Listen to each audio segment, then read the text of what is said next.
दोस्तों ज़रा सोचिए 2018 की वो तस्वीर याद है आपको, जब पूरी दुनिया के सामने दो बड़े नेता हाथ मिला रहे थे। एक तरफ थे अमेरिका के राष्ट्रपति डोनाल्ड ट्रंप और दूसरी तरफ थे नॉर्थ कोरिया के सन की तानाशाह किम जोंग उन।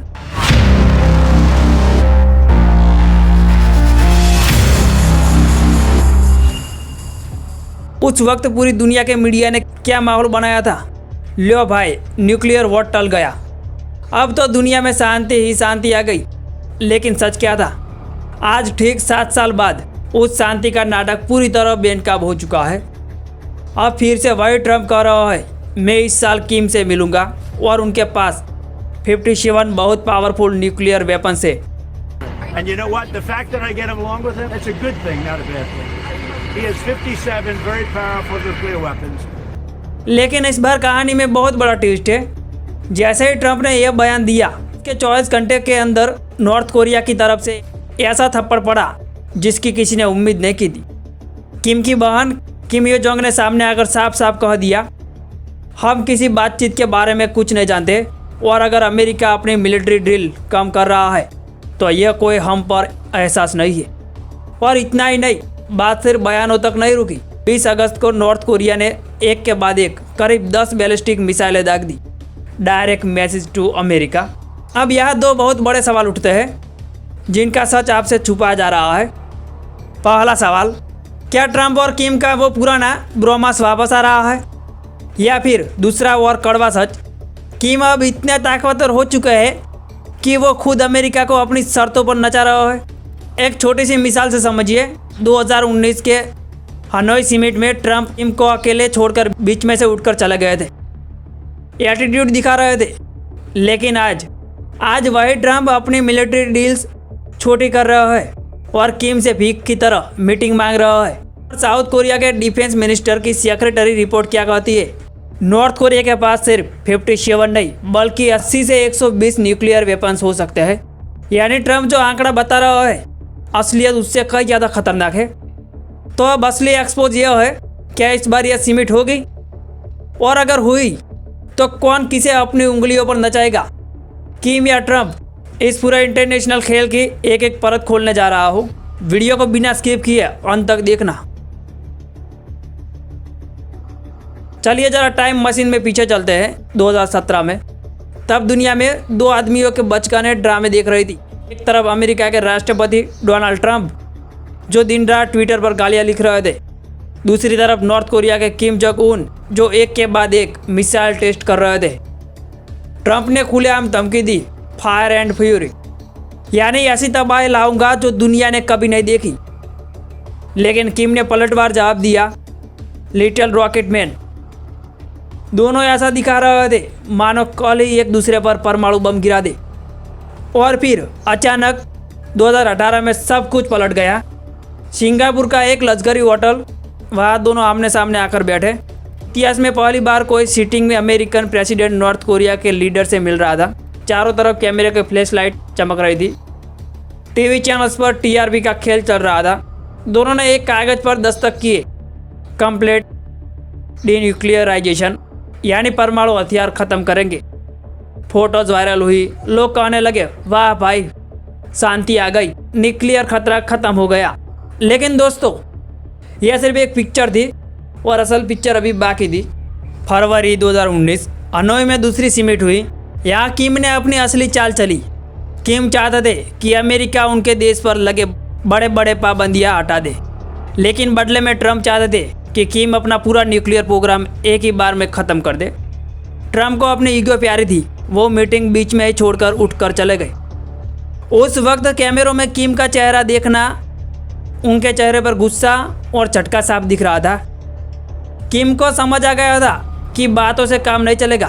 फिर आया जून 2019 का वो मशहूर पब्लिसिटी स्टंट।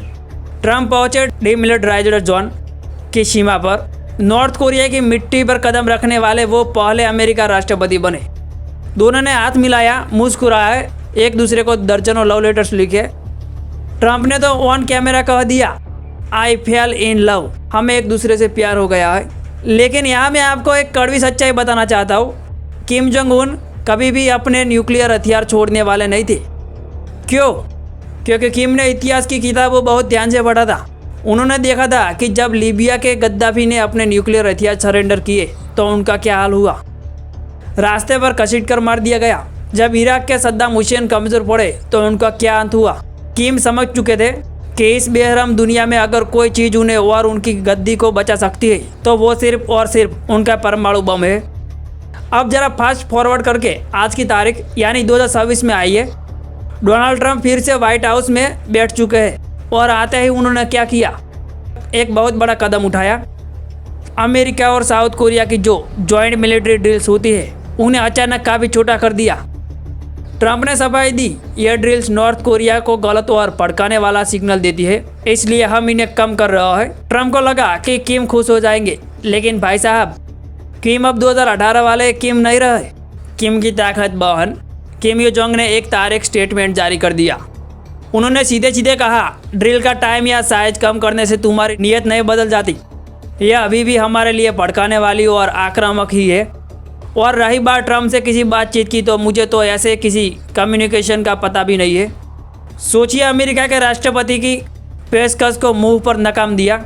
हालांकि इन्होंने डिप्लोमेसी का एक छोटा सा दरवाज़ा खुला रखते हुए एक लाइन और जोड़ी, ट्रंप और हमारे सुप्रीम लीडर का पर्सनल रिलेशन अभी भी एक्सीलेंट है। और यह बयान देने के कुछ ही घंटों बाद नॉर्थ कोरिया ने करीब 10 शॉर्ट रेंज बैलिस्टिक मिसाइल समुद्र में दाग दी, यानी सीधा सीधा पावर शो। और अब यहाँ से शुरू होता है असली कंट्रोवर्सी, न्यूक्लियर नंबर्स का खेल। ट्रंप पूरी दुनिया के सामने चिल्ला चिल्ला कर बोल रहे थे, नॉर्थ कोरिया के पास 57 बहुत पावरफुल न्यूक्लियर वेपन्स है। लेकिन वहीं दूसरी तरफ साउथ कोरिया के डिफेंस मिनिस्टर ने संसद में खड़े होकर पर्दाफाश कर दिया। उन्होंने कहा, हमारा अनुमान है कि नॉर्थ कोरिया के पास 80 से 120 के बीच परमाणु हथियार है। इतना ही नहीं, SIPRI और FAS जैसी ग्लोबल रिसर्च एजेंसियां की रिपोर्ट कहती है कि उनके पास करीब 50 से 16 पूरी तरह तैयार वॉर हेड्स है और बाकी का बारूद और मटेरियल पूरी तरह रेडी है।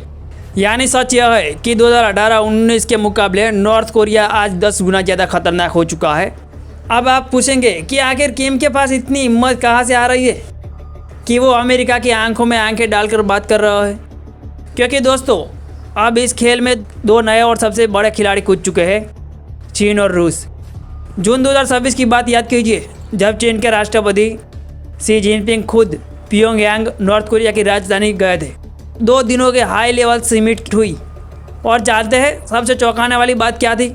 शी जिनपिंग ने 2 दिन की मीटिंग में एक बार भी परमाणु हथियार खत्म करने शब्द का इस्तेमाल तक नहीं किया। यानी चीन और रूस ने किम की पीठ पर हाथ रख दिया है।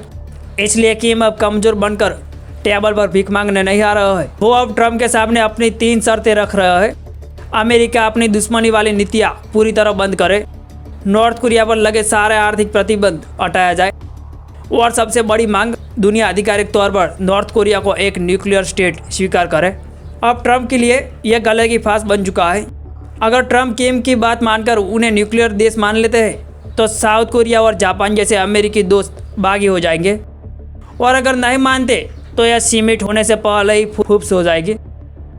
खबरों की माने तो नवंबर में चीन के अंदर APEC सीमिट होने जा रही है और कहा जा रहा है कि वहीं पर ट्रंप और किम की सीक्रेट मुलाकात हो सकती है।